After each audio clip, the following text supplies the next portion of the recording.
এমন করে ভাইপো যাবে মামার ঘরে। বন্দ্যোপাধ্যায় বলছেন যে খেলা দেখাবেন, তাহলে আমিও বলি আজকে আমাদের মিছিলে আমি স্লোগানটা বলেছিলাম, খেলা যদি দেখাতে হয় তো খেলা আমরাও দেখাতে পারবো।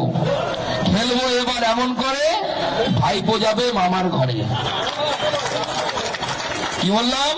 খেলবো এবার এমন করে, খেলবো এবার এমন করে, খেলবো এবার এমন করে। কোন মামা সেটা অবশ্য বলিনি আমি। পুলিশ মামাও হতে পারে, ইডি মামাও হতে পারে, আবার পাশে ইউনুস মামা আছে, ওটা তো নতুন মামা হয়েছে অভিষেক বন্দ্যোপাধ্যায়, ইউনুস মামার কাছেও যেতে পারে, কোনো অসুবিধা নেই। আমরা তল্পি তল্পা সহ পাঠিয়ে দেওয়ার ব্যবস্থা করবো ইউনুস মামার কাছে। এবং একা যাবেন না, পিসি সহ ওই পারে চলে যান, ওপারে গিয়ে সেকুলারিজম মারি আসুন, দেখো কত দম থাকে।